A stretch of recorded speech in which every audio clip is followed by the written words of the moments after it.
વિદ્યાર્થી મિત્રો, હું રાધેશ્યામભાઈ સાહેબ. Good morning everybody. આજે આપણે 11th સાયન્સમાં યુનિટ 1 જે ચાલી રહ્યો છે એમાં પાર્ટ 1 આપણે જોઈ લીધું. આખા લેસનની સમરી પણ જોઈ લીધી.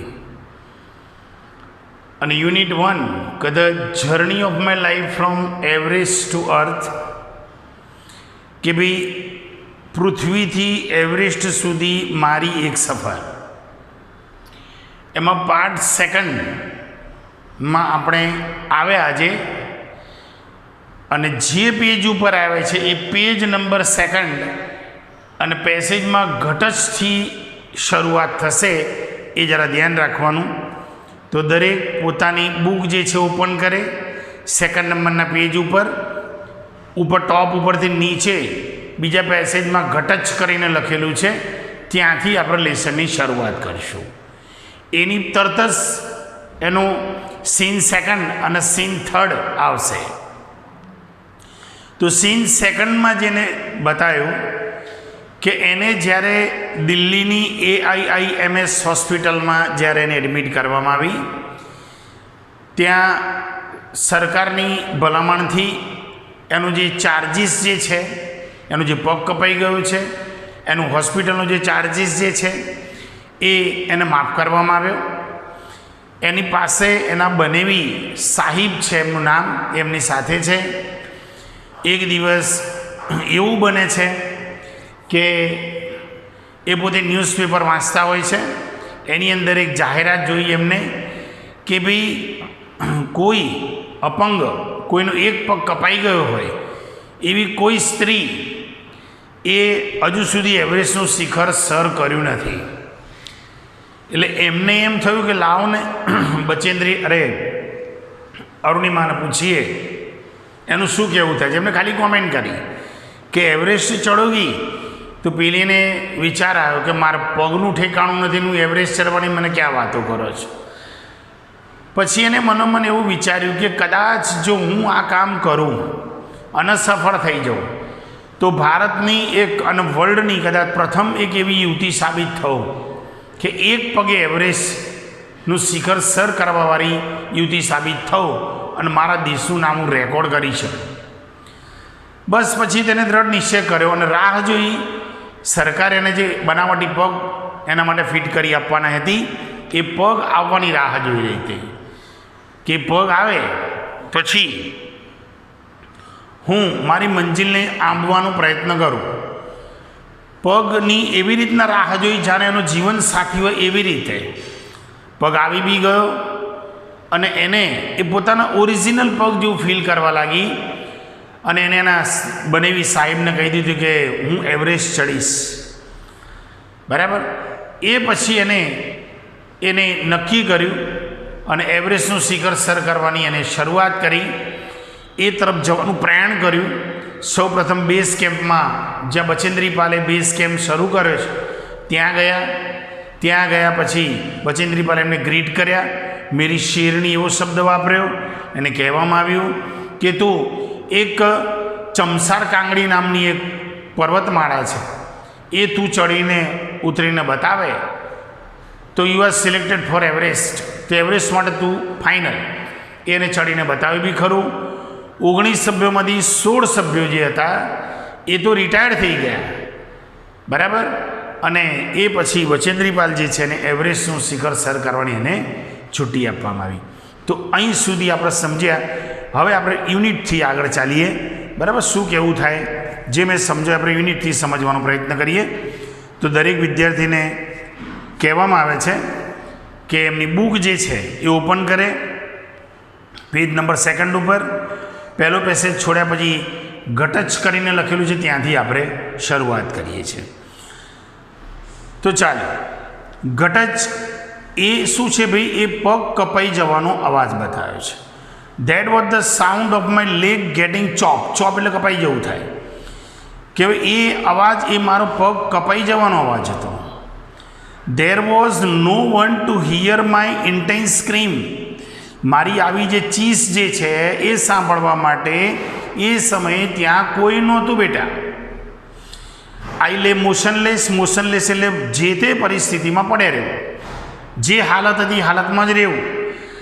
હું એ જ પરિસ્થિતિમાં પડી રહી ફોર અ વાઇલ, થોડોક સમય સુધી. અને watching the red tail light of the train, અને પડ્યા એ જે ટ્રેન જઈ રહી હતી એની બેક સાઈડમાં જે લાલ કલરની લાઇટ જે છે એ કહે છે હું જોઈ રહી. Until it dim and faded into darkness. જ્યાં સુધી એ લાઇટ આછી નહીં થઈ જાય, અંધારામાં અદૃશ્ય ન થઈ જાય, ત્યાં સુધી એને નિહાળતી રહી. Then I fainted. પછી હું મૂર્છિત થઈ ગઈ. ફેન્ટેડ મતલબ મૂર્છિત થઈ જવું. હવે બેટા સીન સેકન્ડમાં આવ્યા. બરાબર ધ્યાન રાખવાનું. હું બને એટલું ધીમેથી બોલવાનો પ્રયત્ન કરું છું. ઓકે, તો આપણે ક્લાસમાં છીએ એવું આપણને ફીલ થશે. સીન સેકન્ડમાં I was admitted to AIIMS Delhi, આ All India Institute of Medical Science એનું શોર્ટ ફોર્મ છે બેટા. તો કે જે મને દિલ્હીની AIIMS જે AIIMS હોસ્પિટલ જે છે એમાં મને એડમિટ કરવામાં આવી. On the intervention of the PM, prime મિનિસ્ટરની ઇન્ટરવન્સ એટલે ભલામણ. જોઈએ મેં લખ્યું ઇન્ટરવન્સ, બરાબર, એટલે અહીંયા ઇન્ટરવેન્શન એટલે ભલામણ. તો અહીંયા પ્રાઇમ મિનિસ્ટરની ભલામણથી મને ત્યાં એડમિટ કરવામાં આવી. The union government would bear the entire cost of my treatment. ત્યાંની જે સરકાર જે છે એને મારી જે ટ્રીટમેન્ટ જે છે એનો તમામ ખર્ચ એમને ઉઠાવ્યો. સૂન જોતામાં AIIMS began issuing daily medical bulletin. આ એમ્સ હોસ્પિટલ જે છે એનું રોજિંદુ મેડિકલ બુલેટિન એ એડવર્ટાઇઝ જેને કહેવાય એ બહાર પાડે છે. પણ એમને ઓન માય સ્ટેટસ, મને ધ્યાનમાં રાખીને એ દિવસે બહાર પાડ્યું. આઈ વોઝ ટોલ્ડ ડેટ, મને એવું કહેવામાં આવ્યું કે young people, auto drivers and road side vendors, કે યુવાનો, રિક્ષા ડ્રાઈવરો અને રસ્તા પરના ફેરિયાઓ જે છે એ were carrying out candle march. એ લોકો કેન્ડલ માર્ચ કરી રહ્યા છે to galvanize support for me. Galvanize મતલબ હૂંફ આપવી, એક માનસિક એક મજબૂત કરવા માટે. ગેલ્વેનાઇઝ સપોર્ટ ફોર મી, એમને મને માનસિક મજબૂત કરવા માટે આ લોકો જે છે એમને કેન્ડલ માર્ચ કરી છે એવું મને કહેવામાં આવ્યું. And two pre for my recovery, અને હું જલ્દીથી સાજી થઈ જાઉં એટલા માટે એ લોકોએ પ્રાર્થના કરે છે, એટલા માટે એમને આ કેન્ડલ માર્ચ કરી છે. With the help of the best and the latest technology, સારામાં સારી અને ઉત્કૃષ્ટ કક્ષાની જે ટેકનોલોજી જે છે એની મદદથી ગ્રેજ્યુઅલી, ધીમે ધીમે I started responding to the treatment. મને આ ટ્રીટમેન્ટથી મને રાહતની શરૂઆત થઈ ગઈ, મને રાહત મળી. વન મોર્નિંગ, એક દિવસ સવારે, માય બ્રધર ઇન લો એટલે અહીંયા લેસન પ્રમાણે કૌંસમાં લખ્યું છે બેટા માય સિસ્ટર લક્ષ્મી હસબન્ડ, મતલબ બનેવી થાય. એક દિવસ સવારે મારા બનેવી જે છે સાહિબ, એમનું નામ સાહિબ છે, સડનલી આસ્ટમી, એમને મને એકાએક કહ્યું એવરેસ્ટ ચડોગી, તો તું એવરેસ્ટ ચડીશ. He had just read an interesting piece of information in the newspaper. એમની ન્યૂઝપેપરમાં એક રસપ્રદ એક માહિતી વાંચી અને એમને મને કહ્યું કે એવરેસ્ટ ચડોગી. નો ફિમેલ ઇમ્પુટી, ઇમ્પુટી શબ્દ જે છે બેટા એ જેનો એક પગ કપાઈ ગયો હોય એને ઇમ્પુટી કહેવાય. બોર્ડ ઉપર મેં ઉલ્લેખ કર્યો છે એનો ધ્યાન રાખવાનો, કે કોઈ એક પગ કપાઈ ગયો હોય એવી યુવતી જે છે ટુ હોલ્ડ ધેટ રેકોર્ડ, એટલે અહીંયા કહ્યું કે ભાઈ પાછા જતા રહીએ જરા એક મિનિટ બેટા.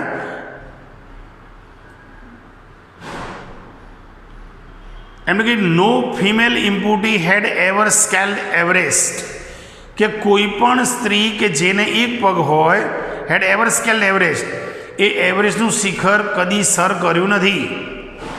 આઈ વોઝન્ટ અમ્યુઝ, મને કે બહુ ખુશી નથી આ સાંભળીને. I have lost a leg, કે મેં પગ ગુમાવ્યો. And you are talking of Mount Everest, અને તમે માઉન્ટ એવરેસ્ટની વાત કરો છો. સ્વાભાવિક વસ્તુ છે કે પગ નથી, એને એમ લાગ્યું કે મારું ઇન્સલ્ટ કરે છે એવું લાગ્યું ખરેખર. પણ એવું ખરેખર નહોતું, એમને બસ ખાલી જસ્ટ એમને એમ કહેવા ખાતર કહી દીધું. પછી કે જે મેં પગ ગુમાવ્યો અને તમે એવરેસ્ટ ચડવાની વાત કરો છો. I started talking to myself. એ પછી મેં મારા મન સાથે વાત કરી.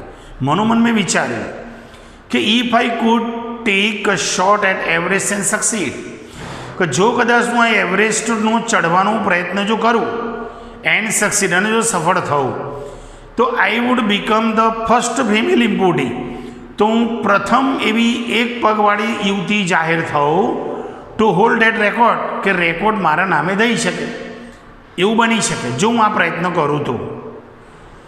I thought about it for some time, થોડોક સમય મેં એના વિશે વિચાર્યું, એ બાબત વિશે. એન્ડ દેન, અને પછી આઈ કન્વેડ ટુ સાહિબ, મેં સાહિબને કન્વેડ એટલે કહ્યું, મેં અહીંયા લખ્યું છે જો, કન્વે એટલે પહોંચાડવું, તો કેવું, મેં એમને કહ્યું my willingness to take up the challenge. My willingness શબ્દ મેં હૃદયની ઈચ્છા, મેં એમની સામે હૃદયની ઈચ્છા પ્રકટ કરી કે આ ચેલેન્જ હું સ્વીકારું છું. ઠીક હે હમ કરેંગે, આઈ સે, મેં એમને કહ્યું કે હા હું આ કામ કરીશ. I now had something to look forward to, હવે મારી સામે આગળ કંઈક હતું, અ મિશન, એક ચોક્કસ કામ હતું, અ ગોલ, એક લક્ષ્ય હતો મારી સામે, અને રીઝન ટુ ડ્રીમ, અને સ્વપ્ન પૂરું કરવા માટે મારી પાસે કારણ બી હતું. It was not going to be easy, આ કોઈ સામાન્ય વસ્તુ નહોતી, સામાન્ય બાબત નહોતી, પરંતુ થ્રુ આઉટ માય લાઈફ, મારા જીવનકાળ દરમિયાન નથિંગ હેડ કમ ઇઝી, કોઈ પણ બાબત સરળ કદી બની નથી. આઈ ફેલ્ટ લાઈક, મને એવું લાગ્યું, આઈ વોઝ બોર્ન અગેન, કે મારો જન્મ ફરી થયો છે, ફરીવાર મારો જન્મ થયો છે. Then I started waiting for my artificial limb to arrive. પછી મેં જે મારો બનાવટી પગ જે આવવાનો હતો એની મેં રાહ જોઈ. When it finally arrived, જ્યારે એ છેલ્લે પગ આવી ગયો, that I was overjoyed, હું અતિ પ્રસન્ન થઈ ગઈ. The artificial leg felt almost like my real leg. આ બનાવટી પગ એ મને ખરેખર સાચો પગ લાગવા લાગ્યો. I could hardly feel the difference. Hardly શબ્દ બેટા વાક્યની વચ્ચે આવે એટલે એનો નકાર મિનિંગ થાય, એવું ધ્યાન રાખવાનું. વાક્યમાં નો કે નોટ હોય એ તો નકાર કહેવાય જ છે, પણ નો કે નોટ ના હોય ને જો હાર્ડલી હોય તો પણ તમારે નકારમાં બોલવું પડે, નહીં તો મિનિંગ અવળો આવે બેટા. I could hardly feel the difference, મતલબ મને કોઈ ડિફરન્સ લાગ્યો નહીં. મને બનાવટી પગ અને રિયલ પગ બંને સરખા લાગે. I had started falling in love with this stranger, હું એ અજાણ્યાના પ્રેમમાં પડી એવું મને લાગ્યું. હું એ અજાણ્યાના પ્રેમમાં પડી. અજાણ્યો એટલે કોઈ માણસ નથી બેટા, પેલો બનાવટી પગ જે આવે છે ને એના પ્રેમમાં પડી, મતલબ એ મને ગમવા લાગ્યું એમ. હુમ આઈ વોઝ વેડેડ ફોર લાઈફ, અને જીવન દરમિયાન હું એને વરી ચૂકી, મેં એની સાથે લગ્ન કરી લીધા, બરાબર, એ મને પ્રિય થઈ પડ્યો, કહેવાનો મતલબ. I had set my eyes on a mountain, મેં મારી આંખો જે છે એ પર્વત ઉપર સ્થિર કરી. And I needed to prepare myself with the help of the stranger, અને I needed to prepare myself, અને મેં મારી જાતને તૈયાર કરી with the help of the stranger, એ અજાણ્યા સાથે મેં મારી જાતને તૈયાર કરી. એ અજાણેલો કોણ ભાઈ? પેલો પગ, બનાવટી પગ. આગળ જે બેટા સીન થર્ડમાં આવે, ધ્યાન રાખવાનું, બુકની અંદર ધ્યાન રાખવાનું, હું જે બોલું છું એનું ખાસ સાંભળવાનું. ના ખબર પડે તો બેક જવાનું, ફરી પાછા આવી જાઓ, બરાબર. અને બીજી એક ખાસ વિનંતી વચ્ચે કરી દઉં કે કોઈ એવી અલાયદી જગ્યાએ બેસો બેટા કે જેથી તમને કોઈ ડિસ્ટર્બ ના કરે. બધાની વચ્ચે, ફેમિલી મેમ્બર્સની વચ્ચે બેસીને વિડીયો તમે ઓપન ના કરશો, જોશો નહીં. અને એકલા બેસો તો વિડીયો જોજો પાછા, બરાબર. બીજું બધું આડાવડું જોવાના બેસી જતા, ગીત ને ભજન ના બધું, બરાબર છે. મમ્મી પપ્પા એવું સમજે કે ભાઈ મારો દીકરો કે દીકરી સેપરેટ રૂમમાં બેસીને બહુ એકાગ્રતાથી ભણે છે, તો એમનો વિશ્વાસ તોડવાનો પ્રયત્ન ના કરતા, બરાબર. પછી તમે રૂમ બંધ કરીને તમે મનપસંદ જોવો એ બધું ના ચાલે બેટા, બરાબર. એટલે શાંત રૂમમાં એટલા માટે તમને પૂરી ખબર પડે કે સાહેબ શું કહેવા માગે છે, બરાબર છે. કારણ કે ઓલવેઝ તમે હું શું બોલું છું એના પર જ ધ્યાન રાખો છો. સારું બેટા ચલ બરાબર. સીન થર્ડમાં આવીએ. ઓન 28 ફેબ્રુઆરી 2012 2012ની 28મી ફેબ્રુઆરી ઓલમોસ્ટ યર આફ્ટર, એક વર્ષ પહેલાં I was pushed out of the train, મને ટ્રેનમાંથી ધક્કો મારી દેવામાં આવેલો, ફેંકી દેવામાં આવેલી. આ એને બેટા એનો ભૂતકાળ એક લાઇનમાં યાદ કર્યો કે ભાઈ એ સમય કે 2012 એની 28મી ફેબ્રુઆરી મને ટ્રેનમાંથી ફેંકી દેવામાં આવેલી. આગળ જઈએ બેટા.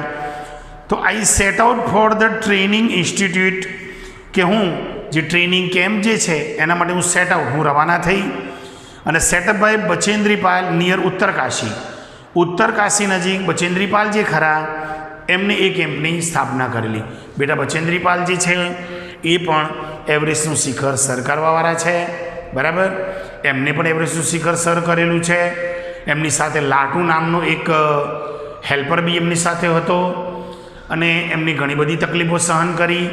ટોપ ઉપર જ્યારે પહોંચ્યા તો એ ટોપ ઉપર પહોંચ્યા પછી પણ એમને એનાથી બી આગળ જવું હતું બરાબર. તો એનાથી આગળ જવા માટે એમને એક તલવાર, એક કડ વળાંક જેને કહેવાય એવા દોરડાના સહારે એક પર્વત ઉપરથી બીજા પર્વતે ઉલટા જવાનું હતું બેટા. પગેથી ધક્કો મારી અને માથેથી પાછા પડવાનું હતું. એવી કન્ડિશનમાં એ ત્યાં પહોંચ્યા. દોરડું નાયલોન રોપ હતું, નાયલોનનું દોરડું હતું. ટોપ ઉપર જ્યારે બચેન્દ્રીપાલ પહોંચેલા ત્યારે એમના બોડી ઉપર એમને ક્રેમ્પોન્સ પહેરેલા અને ક્લાઇમ્બિંગ ગિયર. ક્રેમ્પોન્સ એટલે બૂટ એવા કે જેના નીચે ખિલ્લા હોય, અને ક્લાઇમ્બિંગ ગિયર એટલે ખાસ એવા કપડાં કે જે દરેક ઋતુમાં તમને સૂટેબલ રહી શકે. ચોમાસામાં ચોમાસાનું કામ કરે, ઉનાળામાં ઉનાળાનું કામ કરે, શિયાળામાં શિયાળાનું કામ કરે. એવું બચેન્દ્રીપાલે એમના ઇતિહાસમાં કામ કરેલું બરાબર. એમની પાસે ઓક્સિજન બી હતો, પણ લાટુ જે છે હેલ્પર એમની સાથે જતો હતો બરાબર.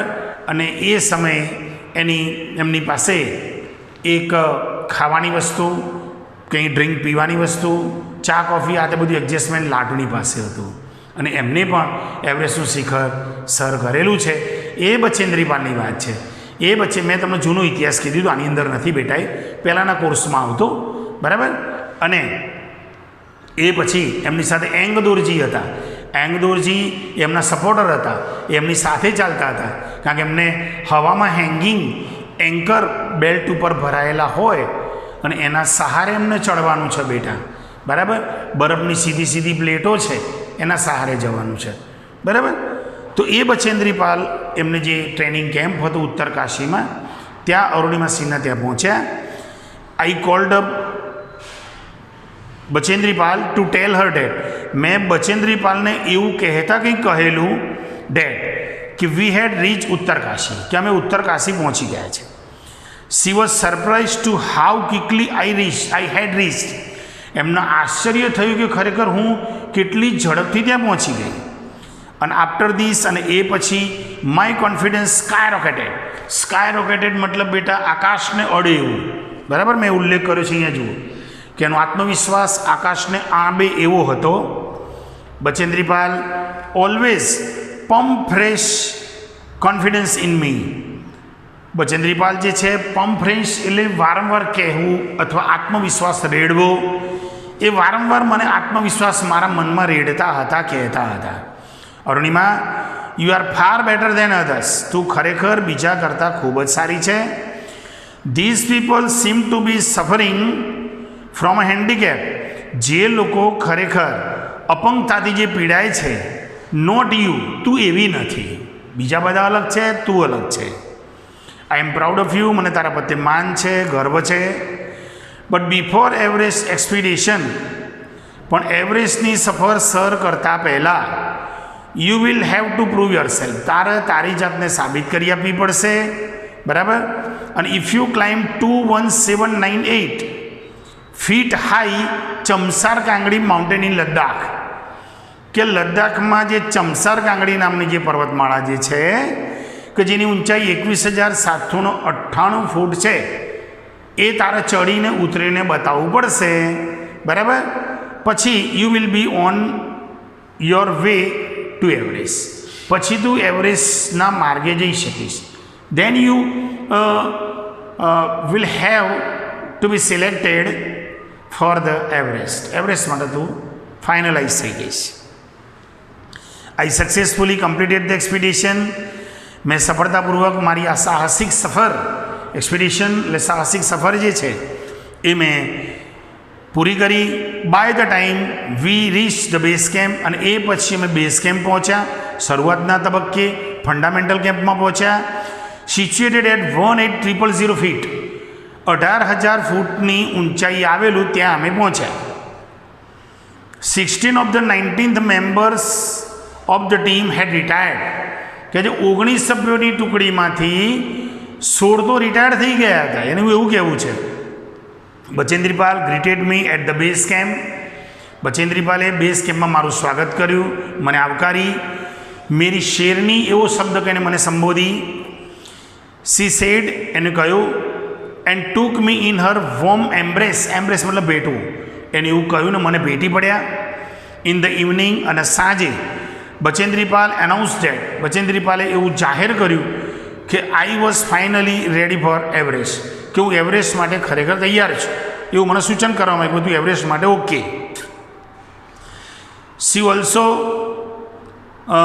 એઝ્યોર્ડ મી ડેટ, એમને મને એ પણ ખાતરી આપી કે she would talk to the officials at Tata Steel for sponsoring my Everest dream. એમને મને એવું પણ કહ્યું કે હું તારા સ્પોન્સરિંગ માટે, નાણાકીય સહાય માટે, તારું એવરેસ્ટનું સ્વપ્ન સાકાર થાય એટલા માટે હું ટાટા સ્ટીલ જે છે એમને હું સ્પોન્સર માટે હું જાણ કરીશ. બરાબર. તો આપણે સીન સેકન્ડ અને સીન થર્ડની ડિટેલ આપણે અહીંયા સમજી બેટા. અને એની અંદર જે કહેવા માંગ્યું એની ડિટેલ પણ મેં તમને આગળ કહી દીધી. બહુ ધ્યાન રાખવાનું, બરાબર છે.